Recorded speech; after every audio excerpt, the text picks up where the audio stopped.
नमस्कार साथियों, जय श्री कृष्णा, राम राम। कैसे हो आप सभी? आप सभी का अपने YouTube चैनल एस के स्टडी हब में हार्दिक अभिनंदन है।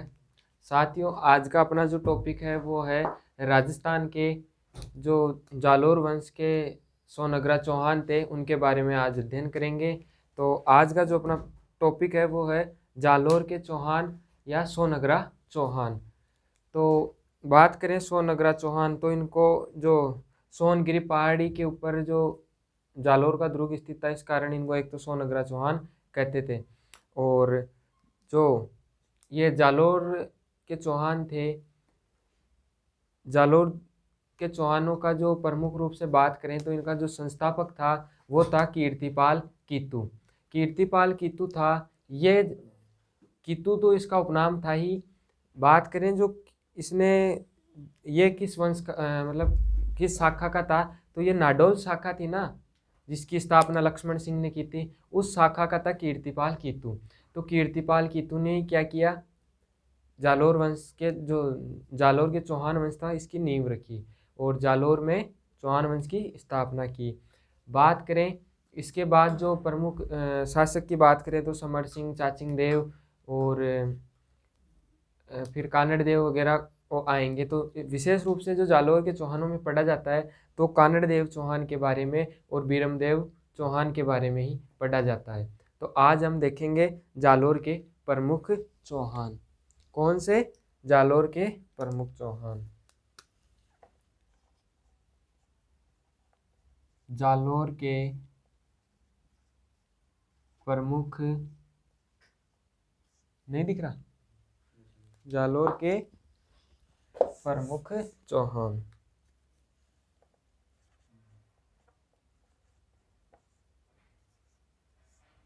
जालोर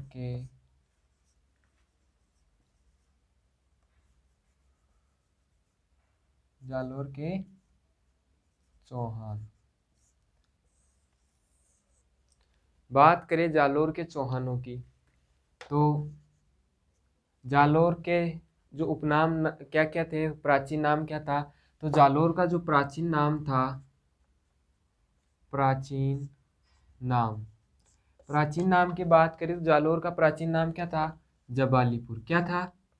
जबालीपुर। क्या नाम था? जबालीपुर। और बात करें जालोर का तो इसको क्या कहते हैं? Granite city. क्या कहते हैं? जो कि ग्रेनाइट सिटी हो गया, ग्रेनाइट सिटी। और क्या कहते हैं जालोर को? इसका बाद में नाम जो अलाउद्दीन खिलजी है वो शाखा होने के बाद में जो कमालुद्दीन कुर्क को सौंप के जाएगा, उस टाइम पर इसका नाम कर देगा क्या? जलालाबाद। क्या कर देगा? जलालाबाद। बात करें जो जबालीपुर है, ये नाम किस कारण पड़ा? तो इसका कारण था वो एक तो जाल वृक्ष की, जो जाल का वृक्ष होता है, जाल वृक्ष की अधिकता होने के कारण, एक जो जबाली ऋषि था उसके नाम पर भी कुछ लोग बताते हैं कि जबाली ऋषि के नाम पर पड़ा। ठीक है, आ गई बात समझ में। जालोर के चौहान वंश प्राचीन नाम जबालीपुर, जाल वृक्ष की अधिकता होने के कारण, और जबाली ऋषि के नाम पर पड़ गया। ग्रेनाइट सिटी जालोर को कहते ही हैं। और जलालाबाद किसने, कौन करेगा ये जलालाबाद? अलाउद्दीन खिलजी। अलाउद्दीन खिलजी ये इसका नाम चेंज करके जलालाबाद कर देगा। अब बात करते हैं इसके संस्थापक की। कौन था संस्थापक?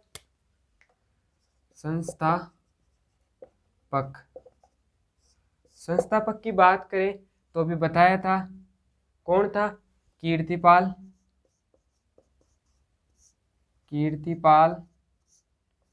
कीतू। कीटू नहीं, कीतू है। क्या है? कीतू। याद रखना, कई बार पूछा है। कीर्तिपाल कीतू। और कीर्तिपाल कीतू की बात करें तो जो ये कीतू उपाधि थी ना, ये इसकी एक उपाधि थी। क्या उपाधि थी? कीतू ए महान राजा। क्या थी? कीतू ए महान राजा। कीतू ए महान राजा।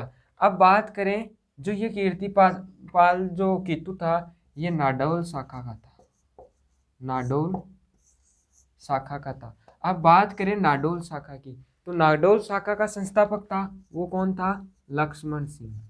कौन था? लक्ष्मण सिंह। सिंह ने जो इसका संस्थापक था। और जो ये कीर्तिपाल कीतु ने स्थापना कब की? तो कीर्तिपाल कीतु ने 1182 ईस्वी में। कब? 1182 ईस्वी में क्या किया? जालोर की स्थापना की। अब बात करें, और ये जो कीर्तिपाल कीतु ये जो बताता है ना, कौन बताता है? मूणोत नैणसी। किसके द्वारा बताया गया है? मूणोत नैणसी के द्वारा। अब बात करें तो प्रमुख शासकों में तो कौन कौन आ जाएंगे? समर सिंह आ जाएगा। कौन आ जाएगा? समर सिंह। ये प्रमुख शासक है। कई बार इनका जो क्रम से देके पूछ लेता है कि कौन सा क्रम सही है, मतलब कीतु के बाद कौन आया, कैसे आया, ऐसे पूछ ही लेता है। फिर समर सिंह के बाद में आएगा कौन? उदयभान सिंह या उदय सिंह। उदय सिंह आ जाएगा, दिख रहा है ना। उदय सिंह के बाद में कौन आएगा? बताओ कौन आएगा उदय सिंह के बाद? तो वो आएगा चाचिंग देव। कौन आएगा? चाचिंग देव। चाचिंग देव के बाद बात करें तो वो आ जाएगा समर सिंह आएगा। समर सिंह। कौन आ जाएगा? समर सिंह। ये थे प्रमुख शासक। क्रम दे देगा आपको ऐसे। ये समर सिंह नहीं, सामंत सिंह है। सामंत सिंह। क्या है? सामंत सिंह। दिख रहे हैं ना सामंत सिंह। सामंत सिंह का जो पुत्र था, सामंत सिंह का पुत्र कौन था? काहनड़ देव। काहनड़ देव। अब मेन जो अपने को देख, ये प्रमुख शासक थे, इनको याद कर लेना। समन सिंह, उदय सिंह, चाचिंग देव और सामंत सिंह। सामंत सिंह का जो पुत्र था वो था कानड़ देव चौहान। कानड़ देव चौहान ये अपना मेन टॉपिक है। कानड़ देव चौहान के बारे में देखेंगे। इससे पहले हम देखते हैं क्या क्या हुआ था, पूरी जो कहानी थी वो क्या थी। ठीक है, अब चलते हैं हम आगे।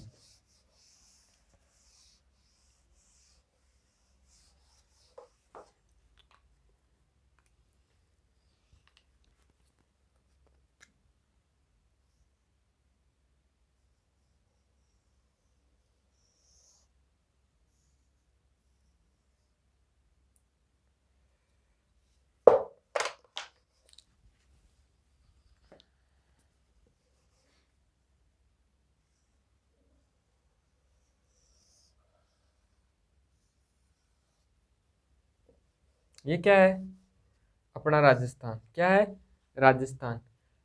तो राजस्थान के अंदर बात करें तो मुख्य रूप से हम कहाँ हैं? जालोर में। जालोर के अंदर ये है जालोर। ठीक है, ये हो गया जालोर। यहाँ पे कौन था? कानड़ देव चौहान था। कानड़ देव चौहान। और उस समय समकालीन शासक यहाँ क्या है? दिल्ली। दिल्ली का समकालीन शासक कौन था? अलाउद्दीन खिलजी। अलाउद्दीन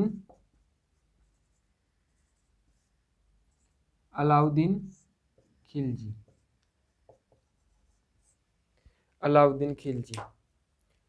एक तो जो शासक क्या, जो एक विद्वान था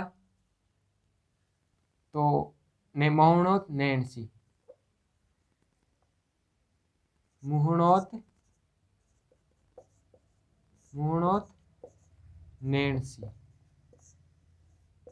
नैणसी।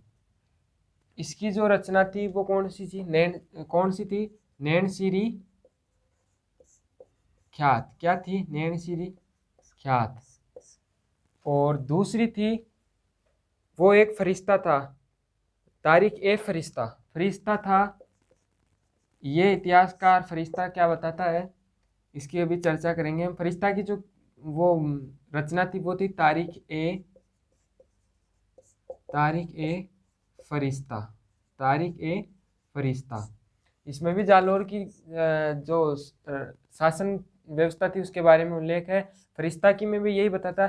एक था कौन, पद्मनाभ, पद्मनाभ। और ये पद्मनाभ है ना, ये जो अपना कानड़देव चौहान है इसका प्रमुख दरबारी कवि भी था। क्या था, प्रमुख दरबारी कवि भी यही था। पद्मनाभ की दो रचनाएं थी, एक तो कानड़ दे प्रबंध। क्या थी, कानड़ दे प्रबंध। दूसरी जो थी वो थी बीरमदेव सो नगरारी बात, बीरमदेव सो नगरारी बात। ठीक है, ये प्रमुख रूप से हो गई। तो बात करें फरिश्ता की। फरिश्ता क्या कहता है, फरिश्ता बताता है कि जो अपना कानड़देव चौहान है इसको क्या करता है, इनके बीच में एक संधि होती है। तो यहाँ 1305 में अलाउद्दीन खिलजी एक इसका क्या भेजता है, दरबारी था या इनका जो राजदूत था, राजदूत को भेजता है। उसका नाम क्या था, एम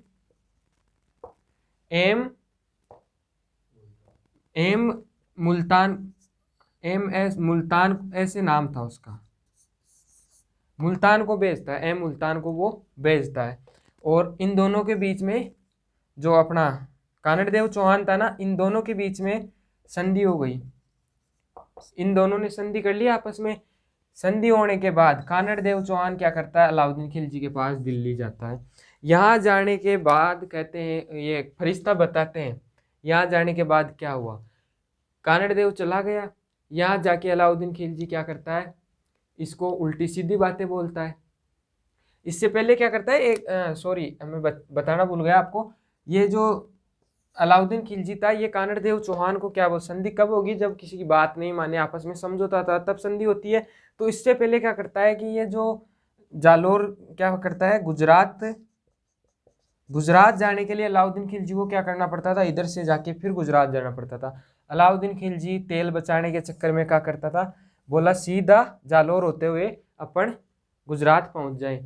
तो इस चक्कर में क्या करता है, फिर कानड़देव चौहान क्या बोलता है, कानड़देव चौहान ने मना कर दिया कि भाई नहीं, मेरा जो रास्ता है मैं मेरे क्षेत्र में से आपको नहीं जाने दूंगा।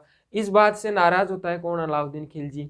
और ये इसने साफ साफ मना कर दिया, भाई आप जो हैं आप अच्छे आदमी नहीं हो, आप लोगों के साथ दरिंदगी करते हो, आप हैं जो किसी की वैल्यू नहीं समझते और स्त्रियों की भी इज्जत नहीं करता था। ये आपको पता है, स्त्रियों की इज्जत करता था। रानी पद्मिनी के लिए इसने क्या क्या किया, तो अच्छा आदमी नहीं था। और कानड़देव के बारे में आपने पढ़ा होगा, कानड़देव बहुत ही महान शासक था, बहुत ही अच्छा शासक था ये। तो इस बात के लिए मना करने के बाद ये अलाउद्दीन खिलजी किसको, एम ए मुल्ताना को भेजता है। मुल्तान क्या करता है, इससे आके संधि करता है। इस संधि होने के बाद कानड़देव चौहान दिल्ली जाता है। दिल्ली जाने के बाद अलाउद्दीन खिलजी आपस में बातें कर रहे थे। अलाउद्दीन खुद को क्या करता था, बहुत ही बड़ा शासक मानता था। अलाउद्दीन खिलजी वहाँ बोलता है कि मैं इतना बड़ा शासक हूँ, वो हूँ कि भाई आप वो कर लो, मेरे सारे हिंदुस्तान के राजा मेरे कुछ भी नहीं है, वो नहीं है, ऐसे कुछ कर रहा था। तभी अलाउद्दीन जो कानड़देव चौहान वो क्या करता है, क्रोधित होकर उसको ललकार देता है। ललकार देता है मतलब बात करें तो वही अपनी घातक फिल्म है, घातक फिल्म वाला डायलॉग। कानड़देव ने खट तलवार निकाली और उसे बोला कि एके अभी हथियार छोड़े हैं, चलाना नहीं भूला। क्या करता है, एके हथियार छोड़े चलाना नहीं भूला, ऐसे करके इसको बोल देता है। इसने खरीकोटी सुनाई अलाउद्दीन खिलजी ने, तो क्रोधित हो गया कानड़देव और सीधी सी बात थी, उसने उसको बोल दिया कि आ जाओ युद्ध कर लो, मुझे पता है कि मैं हारूंगा भी। कानड़देव उसको बोलता है कि मुझे पता है मेरी हार होगी, लेकिन फिर भी मैं हार नहीं मानूंगा। तेरी हार से अच्छा है कि मैं मंगल की मृत्यु मरूं। ये बोलता है कि मुझे पता है मेरी हार होगी, लेकिन फिर भी मैं मंगल की मृत्यु मरना चाहता हूँ। तेरी हार से तो मतलब तेरे आगे झुकने से अच्छा है कि मैं मंगल की मृत्यु मर जाऊं। ये बात बोल के अलाउद्दीन कानड़देव क्या करा, आ गया। आने के बाद जो हुआ, फिर ये तो हो गई किसके द्वारा बताई गई घटना, फरिश्ता के द्वारा। अब जो मूर्णोत नैणसी, ये तो क्या थे, वीर रस की घटना थी। मूर्णोत जो ये फरिश्ता था, ये तो क्या, वीर रस की कहानी बताता है।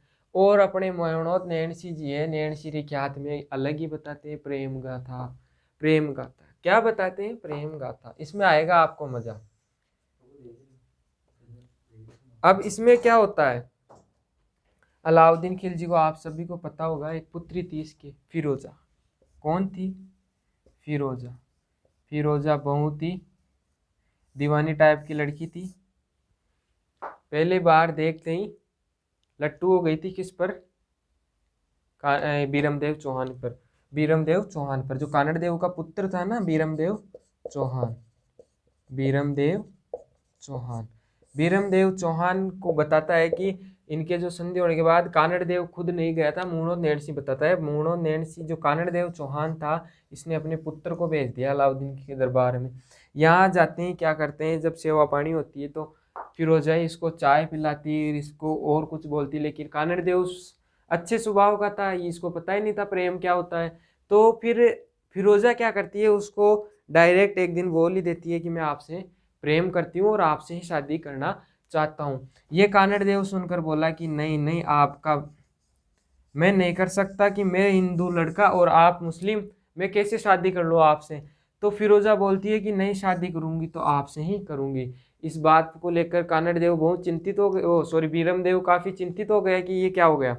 फिर अलाउद्दीन खिलजी इनके दरबार में ही था, वो जाते हैं थोड़े दिन तो रुकता है ना, तो फिर ये ज्यादा ही उसको टॉर्चर करने लगी। साफ मना करने के बाद फिरोजा जाती है अपने पिता के पास और उसे बोलती है कि मैं बीरमदेव से प्रेम करती हूँ और उसी से शादी करना चाहती हूँ।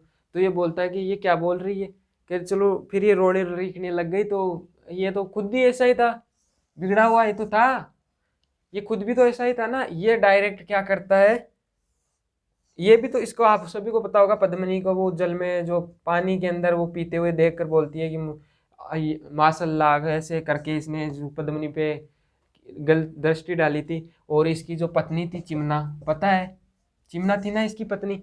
चिमना क्या कहती थी, चिमना इसके जो, इसका वो था मोहम्मद शाह, उसके साथ भागी गई थी, इसकी चिमना बेगम थी वो। तो फिरोजा भी इसी स्वभाव की, तो ये इनके कोई ज़्यादा खास बात नहीं थी, खैरी थी, तो शादी यहाँ करा देंगे, इसमें क्या दिक्कत है। तो कानड़ देव चौहान को, वो सॉरी, बीरमदेव चौहान को बुलाता है और बोलता है कि आप क्यों नहीं कर रहे मेरी लड़की से शादी। तो बीरमदेव चौहान कहता है कि शादी मैं तो नहीं कर सकता, कि मैं तो वो हूँ ऐसे करके। तो ये क्या बोलता है अलाउद्दीन खिलजी की, तेरे को कल सुबह तक का टाइम है, या तो तू सोच ले, तेरे को गले में हार चाहिए या तलवार चाहिए। इस बात से रात भर नींद नहीं आई किसको, बीरमदेव चौहान को। और बीरमदेव चौहान क्या करता है, रातों रात क्या करता है, वापस जालोर आ जाता है। और कहते हैं कि जब सुबह फिरोजा वहां जाती है, तो कानड़ देव इस तरह से तकिए को लगा के आया कि बीरमदेव, और ये वहां जाके बोलती है उठो और जानूर, वो कुछ ऐसे करती है। कौन बताता है, ये फरिश्ता, मैं नहीं बोल रहा है, ये फरिश्ता, वो सॉरी, मौनोत नैणसी बोलता है ऐसे कि भाई वो जाके वहां देखती है तो उसको नहीं मिलता है। नहीं मिलने के बाद क्या हुआ, फिरोजा भी चली आती है कहाँ, जालोर। जालोर आके कानड़ देव चौहान को बोलती है कि मैं आपके लड़के से प्रेम करती हूँ और मुझे इसी से शादी करना है। तो इस बात से लेकर कानड़ देव चौहान कहता है कि भाई, बीरमदेव को बुलाया कि तू करता है, इसने मना कर दिया कि मैं तो इसको प्रेम क्या कुछ करता ही नहीं हूँ, कैसे शादी कर लूँ मैं इससे, ये मुस्लिम मैं हिंदू, और मुझे शादी करनी है तो मैं अपने वंश की लड़की से ही करूँगा, मैं दूसरे वंश की लड़की से नहीं करूँगी। तो इसने मना करने के बाद ये जो क्या फिरोजा थी, वो नाराज होकर कहाँ जाती है, अलाउद्दीन खिलजी के पास। और अलाउद्दीन क्या करता है, क्रोधित होता है। क्रोधित होने के बाद में क्या हुआ पता है, क्रोधित होने के बाद आप सभी को ये हो गई घटना, आ गई समझ में पूरी कहानी। नहीं समझ में आई तो वीडियो को पॉज कर करके देख लेना। बहुत मेहनत करते हैं हम भी आपके लिए, आप भी थोड़ा हमारा सहयोग करो। चैनल को लाइक सब्सक्राइब नहीं कर रहे हो आप, तो आपसे विनती है, रिक्वेस्ट है, आप थोड़ा सपोर्ट करो। अब है अलाउद्दीन खिलजी, कमाल का आदमी था, तो कमाल का ही सेनापति ढूंढे। इसने क्या किया, सेनापति ढूंढा कमालुद्दीन कुर्ग को सेनापति ढूंढ लिया। अब कुरुग क्या करता है, सेना लाया, ठीक है, ये ले आया सेना। कमालुद्दीन को बोलता है कि आप जाओ और अलाउद्दीन, ये इससे वादा कर लिया कि मैं लाऊंगा अलाउद्दीन की उसको, कानड़ देव को, या तो जिंदा या मुर्दा, कैसे भी हो मैं तेरे लिए विरमदेव चौहान को लेकर ही आऊँगा। इधर क्या करता है, कमालुद्दीन कुरुग सेना लेकर आ जाता है। तो कहते हैं कि ये अपना जालोर है, यहाँ शिवाना पड़ता है, और ये दोनों कहाँ है, ये जालोर हो गया और ये शिवाना। ये जो है मतलब अब यहाँ यही बता रहा हूँ मैं आपको, ये जो घटना है, जालोर कहाँ पड़ता है, ये मान लो राजस्थान है तो जालोर यहाँ पड़ता है ना, यहीं पे शिवाना का दुर्ग हो गया, और यहाँ है जो अपना जालोर दुर्ग हो गया। तो यही मैं आपको यहाँ बता रहा हूँ, मतलब ऐसे यहाँ आएगा नहीं इतना बड़ा तरीका समझ आने के लिए, इसलिए यहाँ दिखा रहा हूँ आपको। और ये क्या हो गया, अपना जालोर दुर्ग हो गया, ठीक है। तो ये जो शिवाना दुर्ग था, ये जालोर दुर्ग की कुंजी थी। क्या थी, जालोर दुर्ग की कुंजी। पिछले वीडियो में भी आपको पता होगा, पिछली क्लास के अंदर अपने किसको पढ़ा था, झाइन दुर्ग को। वो किसकी थी, रणथंभौर दुर्ग की कुंजी। दो ही कुंजियां हैं, एक तो रणथंभौर दुर्ग की कुंजी और एक जालोर दुर्ग की कुंजी। कौन है, शिवाना दुर्ग। कौन सा है, शिवाना दुर्ग। शिवाना दुर्ग। ये जो शिवाना दुर्ग था, ये कौन सी नदी के किनारे स्थित था, ये सूकड़ी नदी के किनारे। कौन सी नदी के किनारे, सूकड़ी नदी के किनारे स्थित है। जालोर का पूछ ले कि जालोर दुर्ग कौन सी नदी के किनारे है, तो सूकड़ी नदी के किनारे। शिवाना दुर्ग कौन सी नदी के किनारे है, तो वो भी किसके नदी के किनारे है, वो भी सूकड़ी नदी के किनारे स्थित है। और जालोर दुर्ग की बात करें कौन सी पहाड़ी पर स्थित है, तो सोनगिरी पहाड़ी पर स्थित है। और इसको स्वर्ण दुर्ग भी बोलते हैं, जालोर के दुर्ग को सुवर्ण दुर्ग, और स्वर्ण दुर्ग किसको, जैसलमेर वाले को, और स्वर्ण पूछ ले तो जालोर दुर्ग को। अब बात करते हैं अपन तो शिवाना दुर्ग। यहाँ आकर पहले क्या करते हैं, ये हर दुर्ग तो ये जो थी कुंजी, तो पहले इसको जीतना जरूरी था, फिर ही जालोर दुर्ग पर आक्रमण कर सकते थे। तो इस पर आक्रमण करते हैं कब, 1308 में। अब इसको मैं मिटा दूंगा ना, ठीक है, आप देख लेना। कमालुद्दीन कुर्ग आ गया, और 1308 में क्या करता है ये 1308 के अंदर, कब, 1308 में जालोर दुर्ग पर आक्रमण, शिवाना दुर्ग पर आक्रमण करता है, ठीक है। इस समय जो शिवाना दुर्ग का जो राजा मतलब शासक था, शिवाना दुर्ग का शासक, ये कानड़ देव चौहान का चचेरा भाई, मतलब चाचा का लड़का था ये, चचेरा भाई। कौन था, सातल देव या शीतल देव, सातल देव या शीतल देव, ठीक है, सातल देव शीतल देव। ये क्या करते हैं, सातल देव और शीतल देव युद्ध करता है, और इसमें क्या करता है कि कोई भी इस दुर्ग के अंदर आक्रमण नहीं कर सकता था। ये काफी दिनों तक अंदर रहे, लेकिन एक यहाँ पे इनका जो सातल देव और शीतल जो का सेनापति था, सेनापति कौन था, बावले पंवार। कौन था, बावले पंवार। बावले पंवार के विश्वासघात के कारण कूटनीति से अलाउद्दीन खिलजी ये युद्ध जीत जाता है। क्या करता है, बावले पंवार क्या करता है कि इनकी ओर हो मिलकर, अलाउद्दीन खिलजी की ओर मिलकर इसको बोलता है क्या, कि आप जो गाय का रक्त है, वो जो ये तालाब है, इनका जो पीने का जो पानी है, इसमें आप गाय का रक्त मिला दोगे तो ये अपने आप दुर्ग के किवाड़ खोल देंगे और आप जीत सकते हो। ये जो शीतल देव और यहाँ जो दुर्ग में रहते हैं, वो कोई भी गाय का रक्त मिलाया हुआ पानी नहीं पिएंगे। गाय को अपनी क्या पवित्र पशु मानते हैं, तो ये क्या करते हैं, इसका पानी नहीं पिएंगे। तो इसने क्या करा, फिर यहाँ पे गाय का जो रक्त था वो इस पानी में मिला दिया। इस कारण रक्त इसका दुर्ग का किवाड़ खोलने पड़े, और सातल देव की क्या करते हैं, सातल देव की युद्ध करता हुआ क्या करता है, वीरगति को प्राप्त हो जाता है। और इसकी पत्नी है, इसकी पत्नी कौन थी, मेणा दे। ये क्या करती है, जौहर करती है। क्या करती है? अन्य महिलाओं के साथ जौहर कर लेती है मीणा दे। और शीतल देव है ये वीरगति को केसरिया करते हुए वीरगति को तो ये राजस्थान का तीसरा साका। और किसके समय? तीसरा साका ये भी अलाउद्दीन खिलजी के। इससे पहले दो कौन कौन से हुए? एक तो 1301 में रणथंभौर का हो ही गया, ठीक है। फिर 1303 में जो रावल रतन सिंह था, रतन सिंह पद्मनी वाला साका, याद आ गया? हो गए दो। ये तीसरा हो गया कौन? 1308 में, ये भी अलाउद्दीन खिलजी के समय ही होता है, ठीक। कौन था उस समय? विश्वासघात किसने? क्वेश्चन पूछेगा डायरेक्ट। सिवाना दुर्ग में विश्वासघात किसने किया था? सिवाना दुर्ग के युद्ध के समय किसने किया? तो बावले पाव। और फिर क्या करता है ये अलाउद्दीन खिलजी? बहुत चालाक था कि भाई जो अपने शासक का ही नहीं हुआ वो मेरा कहाँ से होगा, तो इसने बावले पंवार की भी क्या हत्या कर दी थी, ठीक है। दूसरों के साथ विश्वासघात करेगा कौन, उसकी वैल्यू समझेगा, तो इसने भी इसको मार दिया था। और इनकी तो लीला समाप्त हो गई।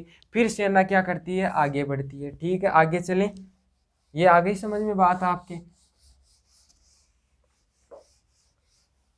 आगे आते हैं जालोर दुर्ग में, ठीक है। जालोर दुर्ग पर क्या करता है? 1311 में जालोर दुर्ग पर आक्रमण करता है। और सॉरी, वो एक चीज बताना भूल गया, सिवाना दुर्ग पर विजय प्राप्त करके ये किसको सौंप देगा? किसने जीता था? सेनापति कौन था? कमालुद्दीन कुर्ग। तो ये कमालुद्दीन को सौंप दिया।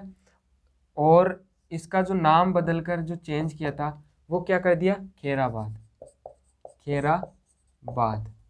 क्या नाम रखा है इसका? खेराबाद। याद रखना, ये भी पूछा गया कौन सी दुर्ग का नाम बदलकर खेराबाद कर दिया गया, तो कौन सा था? सिवाना दुर्ग, ठीक है। आगे चलें, जालोर दुर्ग 1311 में आक्रमण करता है। 1311 में आक्रमण करने पर जो कानड़देव चौहान था,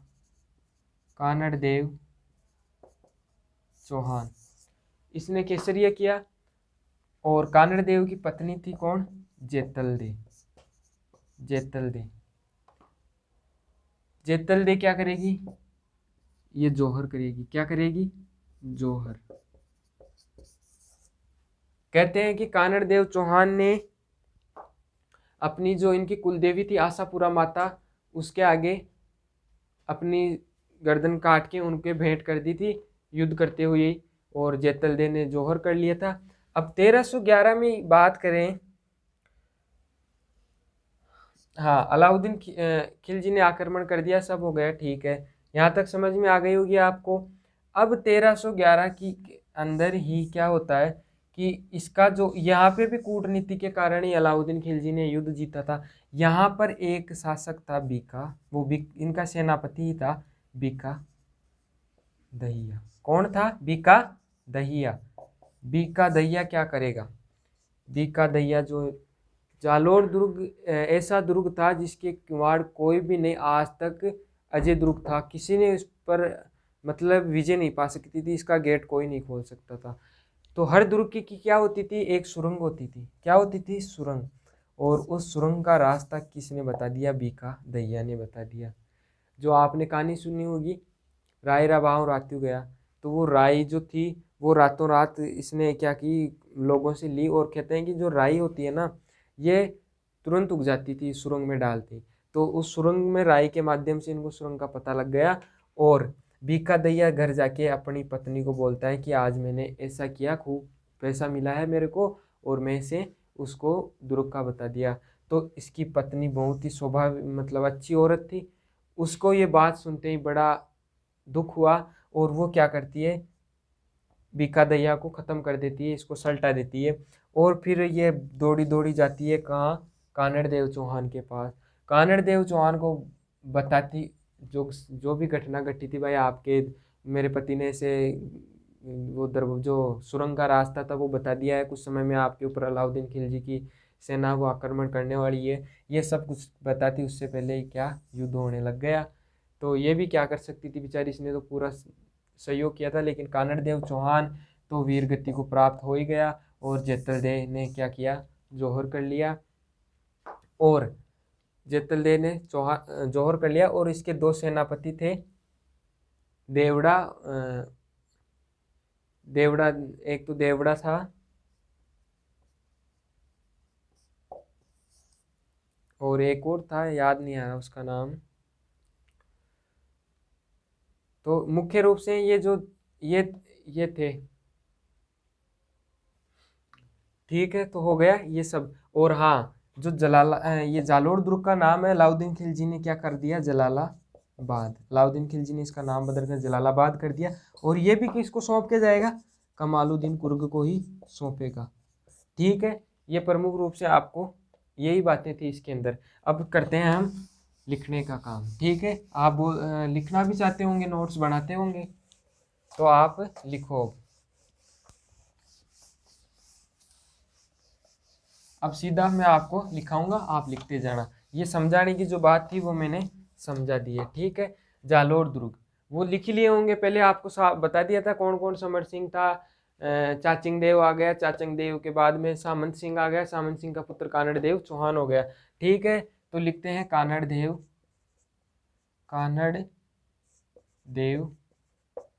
चौहान, कानड़ देव चौहान। कानड़ देव चौहान का जो शासनकाल रहा वो कब से कब तक रहा, 1305 से लेके 1311 तक। कब तक रहा, 1305 से लेके 1311 तक। ठीक है, लिख लिए। अब लिखो कानड़ देव के पत्नी या रानी जो भी है, पत्नी कौन थी, जेतलदे। जेतलदे ने क्या किया था बताओ, सोचो मन में, क्या किया था, जौहर किसने किया था, इसी ने किया था ना, जेतलदे ने। पुत्र की बात करें, कौन था बताओ, बीरमदेव। कौन था, बीरमदेव। आ गई याद, जो फिरोजा ने इससे प्रेम किया था, वो आ गई ना। ठीक है, और हाँ, वो फिरोजा फिर कानड़ देव भी तो ये बीरमदेव को भी उसने क्या किया, इसकी गर्दन काट के ले गया था। कौन, अलाउद्दीन खिलजी। गर्दन काट के ले जाके फिरोजा को देता है, ये लो। तो फिरोजा बोलती है कि ये क्या कर दिया, मैं इसका क्या करूँगी। तो फिरोजा को बहुत ही सच्चा प्रेम था फिरोजा का।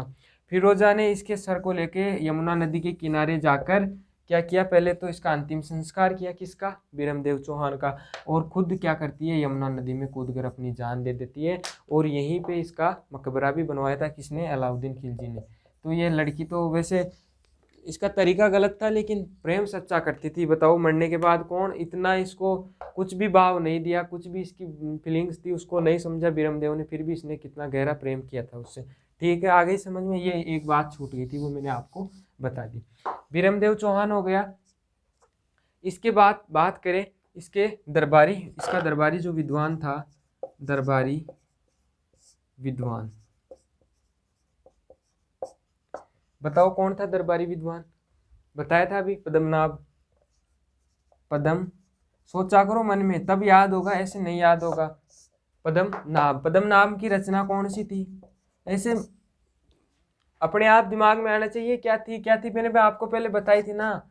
एक तो थी क्या, कानड़ देव प्रबंध, कानड़ दे प्रबंध सॉरी, कानड़ दे प्रबंध हो गई। दूसरी थी बीरमदेव सो नगरारी बात। ये प्रमुख रूप से इसकी क्या हो गई, रचना हो गई, किसकी, जो इसकी बारे में, जो इसका दरबारी विद्वान था, या कानड़ दे के बारे में जो हमें जानकारी बनी थी। और एक मुहणोत नैणसी की भी लिख लेना, वो पहले बता दिया वैसे, लेकिन ये इसका दरबारी नहीं था। लेकिन जो कानड़ देव चौहान के बारे में हमें जानकारी प्राप्त होती है, उसकी बात है कि कहाँ कहाँ से प्राप्त होती है। दूसरी जानकारी जो प्राप्त होती है वो मुहणोत नैणसी के द्वारा,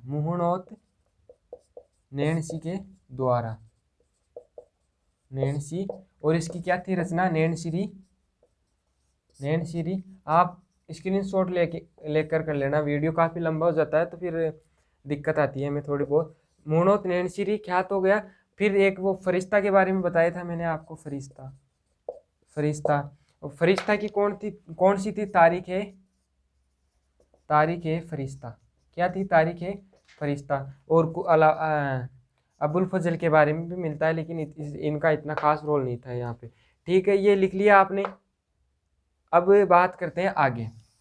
ये ज़्यादा खास नहीं है, ये याद करने की बातें हैं कि कई बार पूछ लेता है कि कानड़ देव प्रबंध किसके द्वारा लिखी गई है, बीरम देव सोनगरारी बात किसकी रचना है, या पूछ लेगा नैन श्री ख्यात किसकी रचना है, तारीख फरिश्ता किसकी रचना है, ऐसे करके पूछ सकता है। और कानड़ देव चौहान के बारे में कौन सी किताब से आपको जानकारी प्राप्त होती है, ऐसे पूछ सकता है। आगे बात करते हैं अपन, जो इसका भाई था, और हाँ, जो जालोर दुर्ग था उसको कमालुद्दीन के बाद सौंपने के बाद क्या करता है कि जो इसका भाई था, इसका भाई कौन था,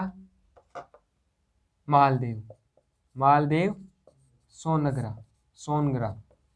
कौन सा था, मालदेव सोनगरा। और ये सोनगरा था मालदेव, इसको क्या कहते थे, मुछाड़ा सोनगरा या मुछाड़ा मालदेव, ये क्या थी,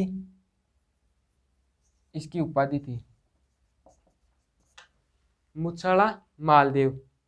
ये इसकी प्रमुख बातें हो गई। ठीक है, मुछाड़ा मालदेव, फिर इसको क्या करता है, मुछाड़ा मालदेव या मालदेव सोनगरा, इसको ये सौंप देता है। क्या कर देता है, जालोर दुर्ग इसको सौंप देता है अधीनता स्वीकार करने के बाद अलाउद्दीन खिलजी। अब बात करते हैं आगे, वो सब आपने लिख ही लिया होगा। जो इसका युद्ध के कारण क्या क्या थे वो भी बता देता हूँ आपको।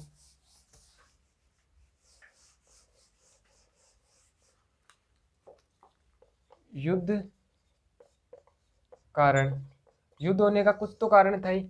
एक तो गुजरात के लिए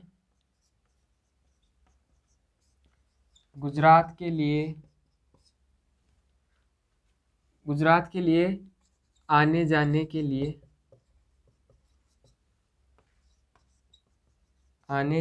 लिए रास्ता या मार्ग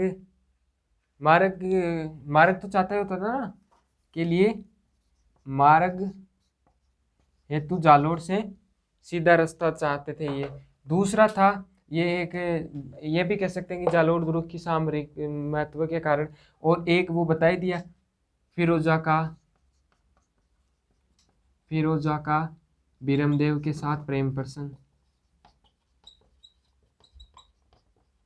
साथ क्या था, प्रेम प्रसंग। ठीक है, आ गई बात समझ में।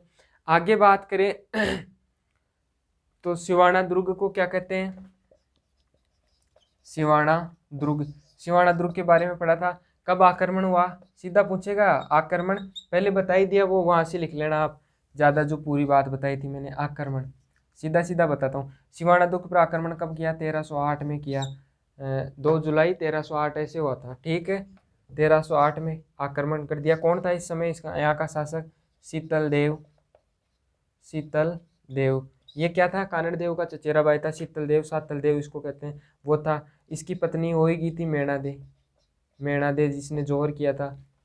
और इसका जो विश्वासघात किया था भांवले पंवार था। कौन था, भांवले पंवार। और बात करें इसके बारे में और क्या, हाँ, सिवाना दुर्ग का नाम बदल कर क्या कर दिया था, खेराबाद कर दिया। आ गई यहाँ तक समझ में। और सिवाना दुर्ग को क्या कहते हैं, जालोर दुर्ग की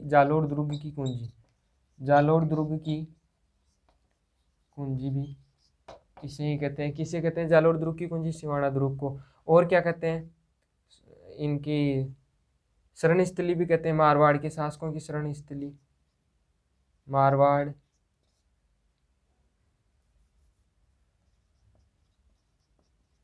शासकों की शरण स्थली हो गई। ये तो हो गया क्या, सिवाना दुर्ग के बारे में। ठीक है, आगे चलें।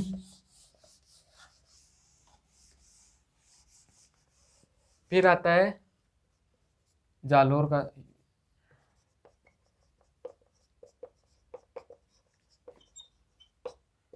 का युद्ध कब हुआ, 1311 में। किन किन के मध्य हुआ, वही किसके मध्य, कानड़ देव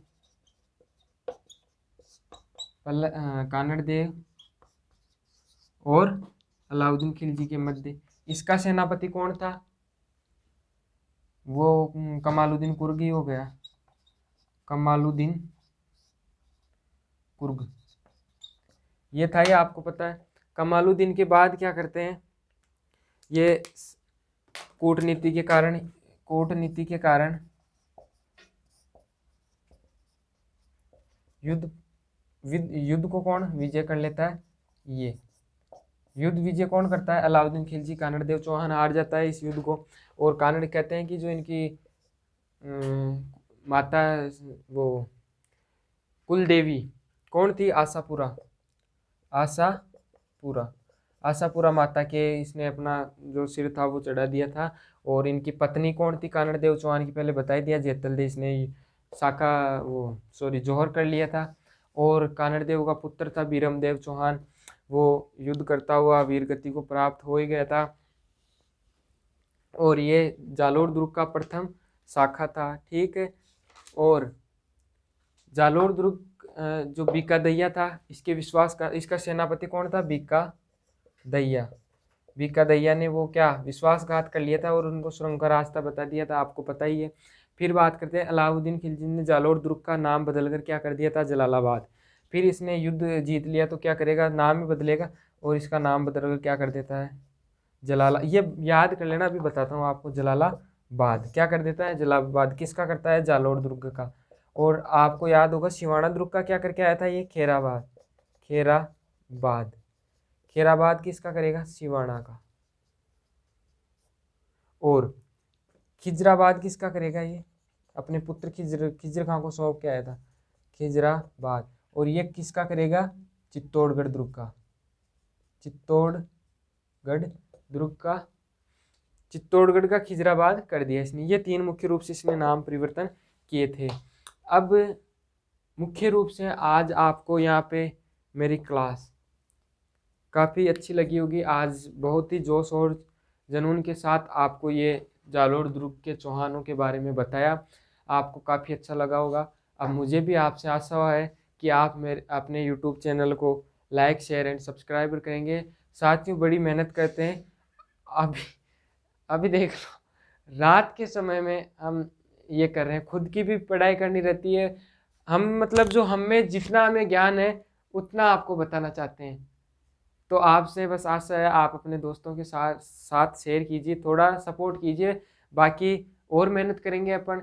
जो कई लोग कहते हैं कि यार आप वीडियो में हिचकिचाते हो, वो करते हो, तो भाइयों बड़ी आप एक बार अपने, हम तो यहाँ इतने कर रहे हैं, आप एक बार खुद खड़े होके अपने फ़ोन में थोड़ा सा कुछ भी बोल लेना, XYZ जो भी आपके मन में, वो बोल के खुद एक बार देखना। अगर आप उसमें बोलने में भी नहीं झिझको ना, फिर बता देना। मेहनत करते हैं बहुत, हाँ हमें पता है कि कुछ गलतियाँ हो जाती है, बड़े बड़े से होती है। अगर सारे ही कर्नल जेम्स टोड की तरह होते हैं तो बात अलग है, सबका तरीका अलग अलग होता है, लेकिन कोई गलत नहीं पड़ा था। मेहनत करते हैं हम भी, और हम खुद भी पढ़ रहे हैं, आपको बता देते हैं एक्स्ट्रा टाइम जब भी। अब रात का समय लेकर थोड़ा अपना, अभी सोते तो क्या है 1 घंटा ज़्यादा लेकर हम पढ़ लिए, और मेरा रिवीजन हो गया। अब इसमें से कभी गलती होगी मेरे से, नहीं होगी ना, तो ये मेरा रिवीजन भी हो गया और मैंने पढ़ा भी लिया और आपको भी बता दिया। आपको अच्छा लगे तो ठीक है देख लेना, और नहीं लगे तो और भी अच्छा है। लेकिन हाँ बताओ, अगर कुछ गलती हो रही तो वो बताओ, और इसमें अगर कुछ छूट रहा है तो वो हमें बताओ, हमें भी सीखने को मिले कि भाई हाँ सर आपने ये गलत बोला है और ऐसे किया है।